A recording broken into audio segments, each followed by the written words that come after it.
முருகனை துணை. அனைவருக்கும் இனிய வணக்கம். ஆன்மீகம் ஸ்டார்ட்ஸ் உங்களை அன்புடன் வரவேற்கிறது. பதிவு என்னவென்றால், முருகப்பெருமானுக்கு உகந்த செவ்வாய்க்கிழமை வழிபாடு. செவ்வாய்க்கிழமை விரதம் இருந்த முருகனை வழிபாடு செய்ய உகந்த நாள் என்று முன்னோர்கள் சொல்வார்கள். அதற்கான காரணத்தை அறிந்து கொள்ளலாம். வருவாய் அதிகரிக்க வேண்டுமானால் செவ்வாய்க்கிழமை விரதம் இருக்க வேண்டும் என்று முன்னோர்கள் சொல்வார்கள்.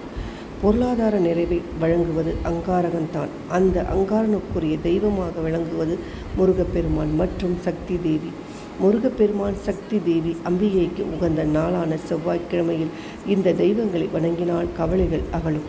செந்நிற ஆடை அணிந்து வழிபாட்டில் பங்கேற்பது நைவேத்தியமாக அன்றைய தினம் தங்குத்தடை இல்லாத வாழ்க்கையும் தன்னிகரல்லாத அளவு புகழும் மங்கள வாய்ப்புகளையும் மாபெரும் சக்தியையும் பொங்கி வரும் உள்ளத்தில் தன்னம்பிக்கையும் செந்நிற கனி வைத்து சிவ ஆராதனை செய்ய வேண்டும்.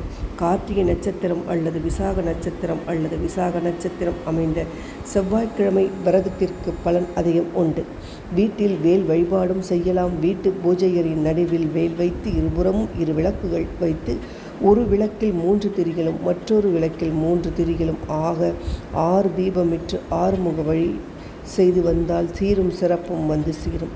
இந்த விரதத்தை மேற்கொள்ளும் பொழுது முருகப்பெருமான், வள்ளி தெய்வானையுடன் உள்ள படம் வழிபட வேண்டும். முன்னதாக விநாயகர் படத்தையும் வைத்து வழிபட வேண்டும். அன்னதான பிரியர் முருகன் என்பதால் செவ்வாய்க்கிழமை அன்னதானம் வழங்கினால் முருகனின் முழு அருளுக்கு பாத்திரமாகலாம். செவ்வாய்க்கிழமை அன்று ஒரு பொழுது விரதம் இருந்து வந்தால் 9 வாரத்தில் உங்களுக்கு நல்லதே நடக்கும். வியாபாரம் செய்பவர்கள் கண்டிப்பாக செவ்வாய் வழிபாட்டை செய்து வந்தால் வியாபாரம் பெரிய அளவில் விருத்தி செய்யலாம். நல்ல தைரியத்தை கொடுத்து நாம் எடுத்து வைக்கும் எல்லா வியாபாரமும் வெற்றி தரும் என்று சொல்லிக்கொண்டு பதிவை நிறைவு செய்து கொள்வோம். நன்றி, வணக்கம். முழு நம்பிக்கையோடு செய்யும் காரியங்கள் அனைத்துக்கும் வெற்றி, ஜெயம். முருகனே துணை.